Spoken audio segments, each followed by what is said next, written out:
नमस्कार दोस्तों, स्वागत है आप सभी का। तो आज हम आपके लिए लेकर आए हैं 15 जुलाई 2020 की करंट अफेयर्स, और इसमें हम 2020 के 15 जुलाई के इम्पोर्टेंट प्रश्न और उनके साथ साथ उनके फैक्ट भी जानेंगे। तो शुरू करते हैं हम आज की क्लास। इसमें हम इम्पोर्टेंट प्रश्न आपके लिए लेकर आए हैं और इस इम्पोर्टेंट प्रश्नों के साथ हम फैक्टों को समझेंगे। तो सबसे पहला प्रश्न आपका जो बन रहा है वह है कि हाल ही में सरकार की तरफ से जारी आंकड़ों के अनुसार जून 2020 में खुदरा खाद्य महंगाई दर निम्न में से कितने प्रतिशत पर पहुंच गई है। तो खुदरा महंगाई दर कितने स्तर पर पहुंच गई है जून 2020 के जारी आंकड़ों के हिसाब से। तो इसका आपका आंसर है, पहला ऑप्शन इसका आपका आंसर है 7.87। ठीक है, तो इसका आंसर है आपका 7.87% पर पहुंच गई है।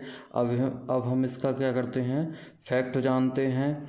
तो इसमें किस तरह से इसका पूरा सिस्टम है और क्या घोषणा की गई है, किसने यह जानकारी प्रस्तुत की है। तो सांख्यिकी एवं कार्यक्रम क्रियान्वयन मंत्रालय मतलब department of programme implementation ministry द्वारा यह जानकारी दी गई है। मतलब DPIM हम इसको लिख सकते हैं, मतलब department of programme implementation ministry द्वारा यह जानकारी दी गई है, जिसके द्वारा जारी आंकड़ों के अनुसार जून में उपभोक्ता मूल्य सूचकांक मतलब CPI को हम कहते हैं उपभोक्ता मूल्य सूचकांक, मतलब कंज्यूमर प्राइस इंडेक्स के आधार पर महंगाई दर 6.09% रही। इस दौरान खुदरा खाद्य महंगाई दर की यदि बात करें तो वह 7.87 रही। तो खुदरा खाद्य महंगाई इस बार 7.87 थी इसमें। साथ ही इसमें हम देखते हैं कि उपभोक्ता मूल्य सूचकांक में उपभोक्ता खाद्य सूचकांक का 39.06% योगदान होता है। तो उपभोक्ता मूल्य सूचकांक में उपभोक्ता खाद्य सूचकांक का यदि हम बात करें तो 39.06% योगदान होता है। तो इसके अंदर आपने इम्पोर्टेंट फैक्ट जाना कि यह किसके द्वारा जारी किया जाता है। साथ में अब इसमें जानते हैं हम कि महंगाई दर किसे कहते हैं या महंगाई दर क्या है। तो एक निश्चित वस्तु में एक निश्चित समय में कुछ वस्तुओं या सेवाओं के मूल्य में जो वृद्धि होती है उसको मुद्रास्फीति कहते हैं। ठीक है, तो मुद्रास्फीति क्या है कि एक निश्चित समय में कुछ वस्तुओं या सेवाओं के मूल्य में जो वृद्धि या गिरावट होती है उसको मुद्रास्फीति कहते हैं। और जब हम इसको परसेंटेज में व्यक्त करते हैं तो यह आपका महंगाई दर कहलाती है। ठीक है, तो आपने इसमें जाना कि महंगाई दर क्या है। और साथ ही हम बात करते हैं कि खुदरा महंगाई दर का आकलन। तो इसका आकलन उपभोक्ता मूल्य सूचकांक मतलब CPI के आधार पर किया जाता है। और यह आप इसमें जान सकते हैं कि ग्रामीण और शहरी क्षेत्रों में इसका आकलन अलग अलग होता है। तो ग्रामीण क्षेत्रों के लिए खुदरा महंगाई दर अलग और शहरी क्षेत्र के लिए अलग होता है। इसमें परिवार जिन वस्तुओं का प्रयोग करता है उनको CPI बास्केट मतलब कंज्यूमर मूल्य सूचकांक बास्केट में शामिल किया जाता है। इसमें ग्रामीण क्षेत्र में 448, शहरी क्षेत्र में 460 वस्तुएं शामिल की गई हैं। साथ ही इसमें हम बात करें तो आपका इसमें खाद्य वस्तुओं व शिक्षा, स्वास्थ्य और मकान के किराए जैसी वस्तुएं भी शामिल की जाती हैं। ठीक है, तो ये आपका इसमें जानकारी थी। साथ ही सांख्यिकी और कार्यक्रम क्रियान्वयन मंत्रालय द्वारा इसको हर महीने की 12 तारीख को पिछले महीने के खुदरा महंगाई के आंकड़े जारी किए जाते हैं। तो हर महीने की 12 तारीख को इसके आंकड़े जारी किए जाते हैं और जिस महीने जारी किया जाएगा उसके पिछले महीने की इसमें जानकारी बताई जाती है। जैसे यदि 12 जुलाई को जो घोषणा की गई है तो वह जून के संबंध में होगी। ठीक है, और आगे अब इसमें देखते हैं हम कि हमारा ये आपका अगला प्रश्न है अब आपका कि ईरान ने हाल ही में किस देश को बड़ा झटका देते हुए चाबहार रेल परियोजना से बाहर कर दिया है। तो किस देश को बाहर कर दिया गया है इस परियोजना से, ठीक है। तो इसमें आपको ऑप्शन दिए गए हैं, इसमें ऐसे आपका राइट आंसर है भारत। तो भारत को ईरान ने इस रेल परियोजना से अलग कर दिया है। और इसमें यदि हम इस योजना को जानेंगे अब हम कि यह रेल परियोजना किस आधार पर थी, किसका समझौता क्या था। तो इस परियोजना के अंतर्गत ईरान के चबहार पोर्ट से लेकर जहेदान इलाके तक रेल परियोजना बनाई जानी थी और इस रेल परियोजना को अफ़गानिस्तान की जरांज सीमा तक बढ़ाए जाने की योजना भी थी। तो यह योजना 2022 तक पूरी की जानी थी और नरेंद्र मोदी के ईरान यात्रा के दौरान इस समझौते को मंजूरी दी गई थी। तो यह मुख्य परियोजना थी। अब इसमें यदि आप नक्शे में देख सकते हैं कि यह परियोजना किस क्षेत्र में फैली हुई थी। तो ये जो पूरा आपका क्षेत्र है यह आपका अफ़गानिस्तान, भारत और ईरान को रेल परियोजना के द्वारा जोड़ने के लिए समझौता किया गया था। और यह व्यापारिक हिसाब से, व्यापारिक लिहाज से भी बहुत महत्वपूर्ण थी। और इसको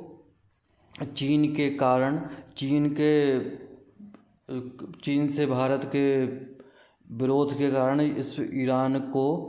ईरान ने यह परियोजना से भारत को अलग किया है। और साथ में हम इसमें अब आपका इसके साथ ईरान का नक्शा भी दिखाई दे रहा है। तो आप ये ईरान का देख सकते हैं एरिया। और यदि हम राजधानी की बात करें तो ईरान की राजधानी तेहरान और इसकी मुद्रा ईरानी रियाल और राष्ट्रपति हसन रूहानी है।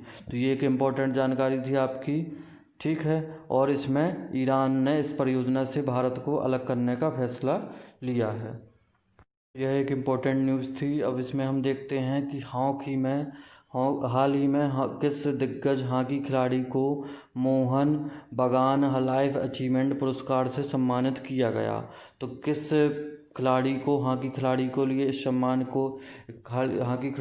इस सम्मान के लिए चुना गया है। तो इसमें आपका आंसर है अशोक कुमार। तो अशोक कुमार के इस सम्मान के लिए चुना गया है, ठीक है। ये हॉकी के खिलाड़ी थे। अब इनके बारे में यदि हम जानें तो ये हॉकी, इसमें पहले हम जान लेते हैं किन किन खिलाड़ियों को शामिल किया गया है। तो ये आपको यहाँ पर सूची दी गई है इसमें रत्न और लाइफ अचीवमेंट, सर्वश्रेष्ठ फुटबॉल खिलाड़ी और सर्वश्रेष्ठ युवा खिलाड़ी, 4 प्रकार के इसमें सम्मान दिए गए हैं। पहला यदि हम रत्न की बात करें तो गुरबख्श सिंह, ये हॉकी के खिलाड़ी हैं, इनको दिया गया है। और पलाश नंदी क्रिकेटर, अशोक कुमार हॉकी और प्रणव गांगुली फुटबॉल और मनोरंजन क्रिकेट से हैं। साथ ही सर्वश्रेष्ठ फुटबॉलर चुना गया है यहाँ जो साब बेतिया को, और सर्वश्रेष्ठ खिलाड़ी के रूप में जो अंडर 19 में खेलते हैं, अंडर 18 टीम में हैं, तो उसमें सजल बाग को चुना गया है। तो ये पूरी जानकारी थी यहाँ पर कि किन किन खिलाड़ियों को इसमें शामिल किया गया है। साथ ही इसमें हम देखेंगे कि यह पुरस्कार का क्या इसमें पैटर्न है। तो हॉकी के जादूगर मेजर ध्यानचंद के बेटे और भारत की 1975 विश्व कप जीत के नायकों में शामिल अशोक कुमार को मोहन बागान फुटबॉल क्लब के स्थापना दिवस पर आयोजित समारोह में लाइफ अचीवमेंट पुरस्कार से सम्मानित किया जाएगा। और यह पुरस्कार यदि हम बात करें तो यह पुरस्कार आपका 29 जुलाई को मनाया जाता है इसका दिवस। और कोविड-19 के द्वारा यह पुरस्कार इस बार ऑनलाइन इसका कार्यक्रम आयोजित किया जाएगा। और 1911 में इसी दिन यानी 29 जुलाई के दिन ही IFA शील्ड में ईस्ट यॉर्कशायर रेजिमेंट को 2-1 से इन्होंने हराया था और वह खिताब जीतने वाला पहला क्लब यह बना था। ये पूरी जानकारी आपको यहाँ लिखी हुई है।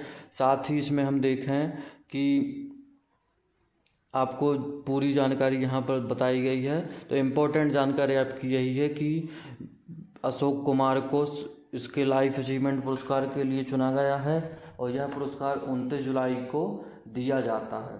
ठीक है, तो ये आपको जानकारी यहाँ पर पूरी बताई गई है, किस तरह इसमें कार्यक्रमों के बारे में बताया गया है।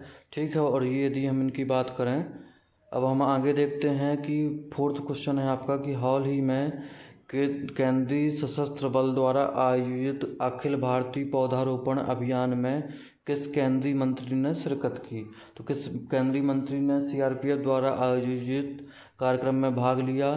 तो यहाँ आपका आंसर हम देखते हैं, तो इसका आंसर आपका है अमित शाह। तो अमित शाह, यहाँ आपको आंसर दिया गया है, अमित शाह है इसका आंसर। और यहाँ पर तो यह सीआरपीएफ द्वारा आयोजित कार्यक्रम था जिसमें रविवार को केंद्रीय गृह मंत्री, तो अमित शाह हमारे गृह मंत्री हैं, और इन्होंने इस कार्यक्रम में छोटे पौधे लगाए। तो इस कार्यक्रम के दौरान उन्होंने कहा कि भारत दुनिया की सबसे ज़्यादा आबादी वाले देशों में से है, और उन्होंने इस कार्यक्रम का में हिस्सा लिया। ठीक है, तो सीआरपीएफ क्या है, केंद्रीय सशस्त्र बल सीआरपीएफ है हमारा। अब हम अगली न्यूज़ देखते हैं, अगला प्रश्न हमारा देखते हैं। आगे देखते हैं, हमारा अगला प्रश्न है कि हाल ही में क्रिकेट के विश्व कप विजेता फुटबॉल खिलाड़ी जैक चार्ल्टन का कितने वर्ष की उम्र में निधन हो गया। तो हॉकी के इंग्लैंड के खिलाड़ी हैं ये, जिनका नाम है जैक चार्ल्टन, और इनका 85 वर्ष की उम्र में निधन हुआ है। यहाँ आपको ऑप्शन दिया गया है, इसमें आपका आंसर है 85 वर्ष, मतलब सी ऑप्शन इसका आपका आंसर होगा। और ये इंग्लैंड के 1966 के विश्व कप के विजेता टीम में हिस्सा रहे हैं ये। ठीक है, विश्व कप टीम का हिस्सा रहे हैं। साथ ही इन्होंने कई देशों में भी खेल में भूमिका निभाई है, और 1986 से में आयरलैंड के पहले विदेशी कोच ये बने थे। ठीक है, तो इनको 1986 में आयरलैंड का विदेशी कोच भी बनाया गया था। ठीक है, तो इनके बारे में आपने ये जानकारी जान ली कि 1966 के विश्व कप विजेता टीम में इनका नाम रहा है। यहाँ आप इनकी तस्वीर भी देख सकते हैं। तो इनका 85 वर्ष की उम्र में निधन हो चुका है।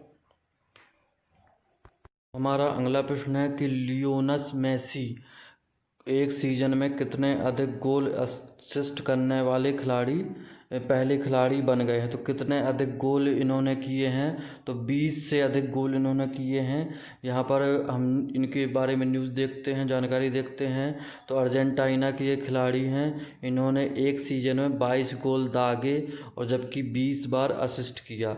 और मेसी से पहले स्पेन के जावी ने 2009 में सबसे ज़्यादा 22 गोल असिस्ट किए थे, लेकिन ये 6 गोल ही कर सके थे। तो यहाँ पर हमने जानकारी देखी कि मेसी ने यह रिकॉर्ड बनाया है, और इनके पहले 2009 में 22 गोल असिस्ट करने का रिकॉर्ड जावी ने बनाया था। यहाँ पर इनकी तस्वीर भी देख सकते हैं। अब हम देखते हैं हमारा अगला प्रश्न क्या है। हमारा 7वें नंबर का प्रश्न है कि हाल ही में नेपाली कवि आदि कवि भानुभक्त आचार्य की जयंती भारत के किस राज्य में मनाई गई है। तो नेपाल के कवि हैं ये, और आदि कवि इनको कहा जाता है। भानुभक्त आचार्य की जयंती किस राज्य में मनाई गई है। तो यहाँ पर आपका आंसर क्या होगा, तो यहाँ पर आपका आंसर है सिक्किम। ठीक है, तो इस सिक्किम में इनकी जयंती मनाई गई है, और सिक्किम की राजधानी गंगटोक में इनके नाम से उद्यान है, वहाँ पर यह जयंती कार्यक्रम मनाया गया है। ठीक है, तो सिक्किम की राजधानी गंगटोक है। यहाँ पे इनकी तस्वीर देख सकते हैं। उन्होंने रामायण का जो ट्रांसलेशन किया था, रामायण का ट्रांसलेशन इन्होंने नेपाली भाषा में किया था, इसलिए इनको आदि कवि कहा जाता है। ठीक है, आप इनके बारे में अधिक जानकारी देख सकते हैं यहाँ पर। और साथ ही हम इनके बारे में जानते हैं, तो ये नेपाली कवि हैं। और साथ ही आपको यहाँ पर सिक्किम का नक्शा दिख रहा है, तो ये जो रेड एरिया है यह सिक्किम है भारत के नक्शे पर आपको दर्शाया गया है। और यहाँ की राजधानी गंगटोक है और सबसे बड़ा शहर भी यहाँ का गंगटोक है। और इसमें कुल 4 ज़िले हैं। और यदि हम इसकी बात करें तो यह भारत के पूर्वोत्तर भाग में स्थित है, ठीक है। और साथ ही यह एक पर्वतीय राज्य है। और यह इसके पश्चिम में नेपाल और उत्तर तथा पूर्व में चीनी तिब्बत क्षेत्र है और दक्षिण पूर्व में भूटान से यह लगा हुआ है। भारत का पश्चिम बंगाल राज्य इसके दक्षिण में है। साथ ही यहाँ के वर्तमान में जो राज्यपाल हैं उनका नाम है गंगा प्रसाद और मुख्यमंत्री प्रेम सिंह। अगला प्रश्न है, हाल ही में तुर्कमेनिस्तान में भारत के अगले राजदूत के रूप में किसे नियुक्त किया गया है? तो इसमें आपका आंसर है डॉक्टर विधु पी नायर को इसके तुर्कमेनिस्तान के राजदूत के रूप में नियुक्त किया गया है। और ये अभी 2002 के बैच के अधिकारी हैं और ये इस समय विदेश मंत्रालय के निदेशक के पद पर कार्य कर रहे हैं। साथ ही आपको यहाँ पर तुर्कमेनिस्तान का नक्शा दिखाई दे रहा है। यह मध्य एशिया का एक देश है और कैस्पियन सागर से इसकी राजधानी अशगाबाद है और इसकी मुद्रा तुर्कमेनिस्तान मनत है। तो यहाँ पर तुर्कमेनिस्तान के साथ साथ डॉक्टर विधु पी नायर के बारे में जानकारी आपने देखी। ये जो नक्शा है ये तुर्कमेनिस्तान में एरिया आपको दिखाई दे रहा है। अगला प्रश्न है कि इसरो के प्रमुख सिवन को 2020 वान करमन पुरस्कार के लिए नामित किया गया है। यह पुरस्कार उन्हें कब प्रदान किया जाएगा? तो यह पुरस्कार उनको मार्च 2021 में प्रदान किया जाएगा। और ये 2020 के वान करमन पुरस्कार के लिए नामित किए गए हैं।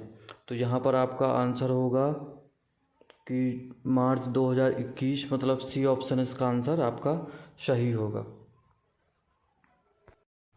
यहाँ आप देख सकते हैं इनको तस्वीर में। और ये अभी वर्तमान में इसरो के प्रमुख हैं और इसके पहले ये विक्रम साराभाई अंतरिक्ष केंद्र के निर्देशक रह चुके हैं। इनका जन्म 14 अप्रैल 1957 को हुआ है। साथ ही यदि हम इसरो की बात करें तो भारतीय अंतरिक्ष अनुसंधान संस्थान है यह, और इसका मुख्यालय बेंगलोर में है। इसकी स्थापना 15 अगस्त 1969 में हुई थी। तो इसरो के ये अभी वर्तमान में प्रमुख हैं।